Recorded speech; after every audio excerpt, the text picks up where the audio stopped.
In retired U.S. Marine Colonel Mark Cancian, senior advisor for the Center for Strategic and International Studies. First, thank you for being with us. I want to get your reaction to what a member of the Ukrainian Congress Committee of America was telling NewsNation on Sunday night. Listen. May 9th has always been a touchstone over this 8-year war. We always get these escalations around Victory Day, whether it's more rhetoric or as he has promised to declare a formal state of war against Ukraine. So do you believe that we will see any escalation of the war today, or is this part of the propaganda machine that so many are talking about? Well, many experts had been expecting some major announcement. The big news today is that there was no news, and that's good news. And by that, I mean that May 9th, of course, is a huge holiday in Russia. They celebrate it because of much more than the West does because of the terrible suffering that Soviet Union endured during that war. Many experts had expected that Russia would either announce mobilization or perhaps a state of war, or maybe the annexation of parts of Ukraine that they had conquered. Mobilization would have meant a much longer, more intense war. Annexation would have meant that a peace settlement would have been much more difficult. Neither of them happened.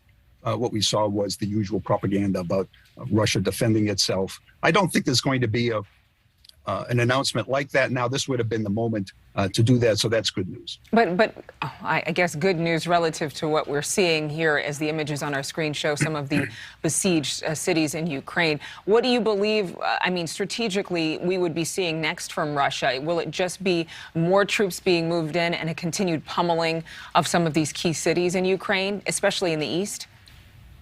That looks like their strategy. They're continuing to their offensives in the east.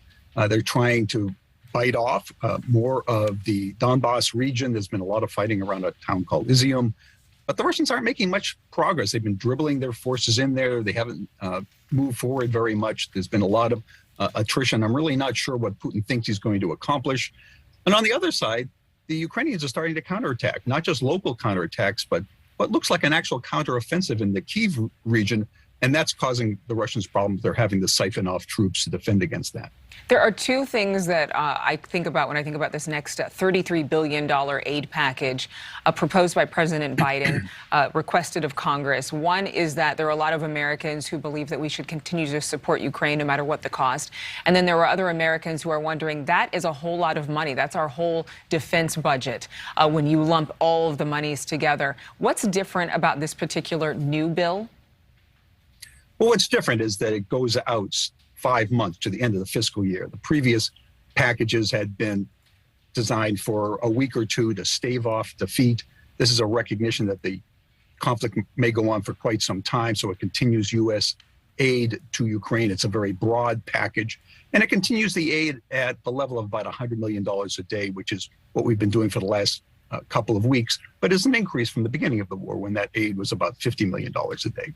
Are the sanctions making any difference? You would think so, but apparently not.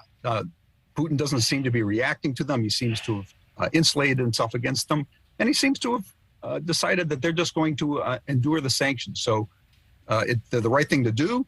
They make a point. They put the Russians under pressure, particularly over the long term, but they don't seem to be having a long-term effect on Putin's thinking. Retired Colonel Mark Cancian, thank you so much for being with us, as always.